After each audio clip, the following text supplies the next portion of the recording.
Corona virus फैलाने के लिए पूरी दुनिया चीन को दोषी मान रही है, लेकिन अपनी गलती मानने की जगह वो भारतीय सीमा पर अपना कब्जा जमा रहा है। चीन ने भारत के सीमा से सटा हुआ सैयार बेस के पास अपने अत्याधुनिक जेट की तैनाती शुरू कर दी है। और यही नहीं, चीन ने अपने देशवासियों को भारत छोड़ने की एडवाइजरी भी जाहिर की है। और ये सब हमें चीन की तरफ से कोई दुस्साहसिक कदम का संकेत दे रहा है। दरअसल पिछले कुछ सालों में भारत दुनिया में सुपर पावर के रूप में उभर रहा है और वही चीन बहुत ही बुरी तरह से बदनाम हो रहा है। हाल ही में आई बड़ी रिपोर्ट, सेना की इंटेलिजेंस से खुफिया रिपोर्ट है कि चीन इस साल के अंदर किसी भी वक्त भारत पर हमला कर सकता है। भारतीय सेना ने देश के उत्तर पूर्वी सीमा पर अपनी टुकड़ियों को सतर्क कर दिया है और इस रिपोर्ट के मुताबिक चीन ने अपने मिशन को नाम दिया है द मिशन थंडर ड्रैगन। और इस वीडियो में हम कुछ ऐसे फैक्ट्स यानी तथ्यों को डिस्कस करेंगे कि क्यों चीन भारत पे हमला कर सकता है। तो आज के वीडियो में हमारे साथ एक और होस्ट है जिनका नाम है के यानी Krishnakant Tiwari. Let's begin with our video. सेना की खुफिया रिपोर्ट की माने तो चाइना पाक के साथ मिलकर भारत पर हमला कर सकता है। भारतीय सेना के मुताबिक ये तय है कि चीन बहुत ही जल्दी भारत पर हमला कर सकता है। और आपको ये जानकर बहुत ही खुशी होगी कि अगर चाइना ने भारत पर हमला किया तो चाइना को बहुत ही ज्यादा भुगतना पड़ेगा। चीन की सारी अकड़ को भारत की स्वदेशी ताकतें मिलकर निकाल देगी और वीडियो में इसी बात की एनालिसिस करेंगे। लेकिन जो भी हो, चाइना में इतनी भी हिम्मत नहीं कि भारत पर हमला करे। पहले कारणों का परीक्षण करते हैं और इसकी वजह एक नहीं बल्कि 5 है।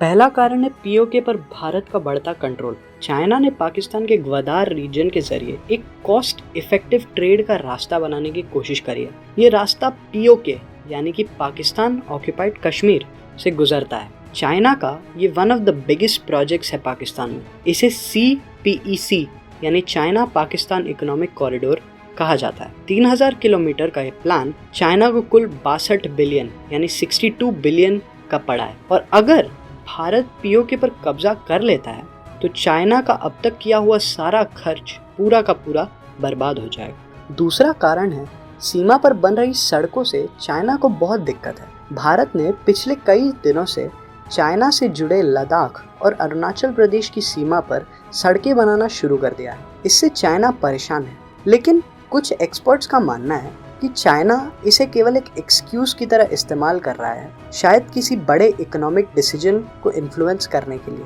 लेकिन वो इकोनॉमिक डिसीजन एग्जैक्टली क्या है ये कोई यकीन से नहीं कह सकता। तीसरा रीजन है लद्दाख की नेचुरल रिसोर्स पर चाइना की नज़र। असल में लद्दाख की पहाड़ियों में यूरेनियम की हाई कॉन्सेंट्रेशन और गोल्ड माइंस हैं और यूरेनियम का प्राइमरी इस्तेमाल तो आप सब जानते हैं, बैटलशिप्स और मिलिट्री आर्टिलरी।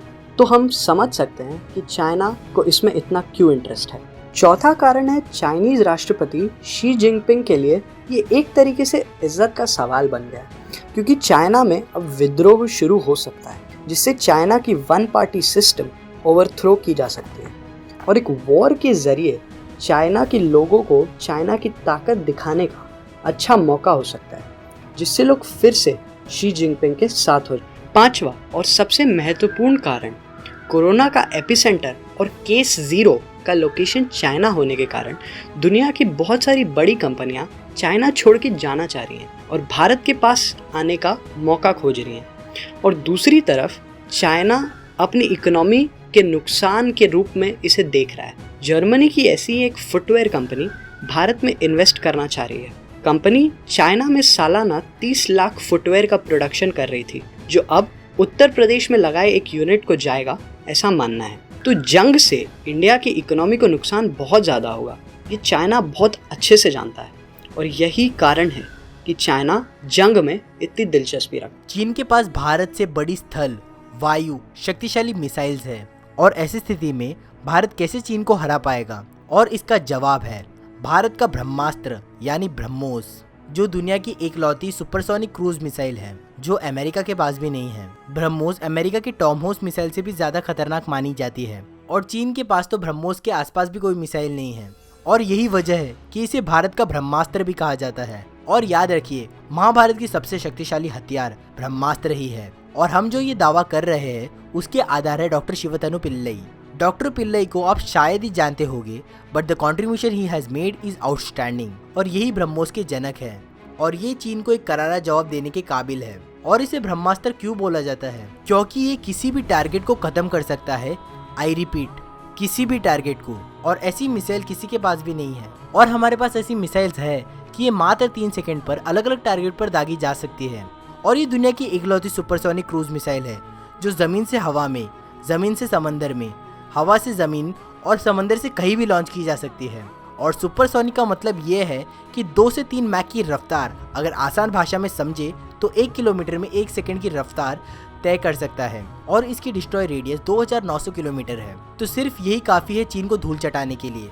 और अगर आपको ये लगता है पॉसिबल है तो नीचे कमेंट कीजिए। और अगली वीडियो जो इसी वीडियो की पार्ट 2 होगी, हम इसमें बात करेंगे पर्ल ऑफ स्ट्रिंग और बॉयकॉटिंग चाइनीज प्रोडक्ट के बारे में। और आज की वीडियो में मेरे साथ है कृष्णकांत, जो कि मेरा बहुत ज़्यादा खास दोस्त है। और अगर मेरे चैनल को आप पहले से फॉलो करते हो तो इनको जानते होंगे। तो आज के लिए इतना ही, मिलते हैं नए वीडियो में।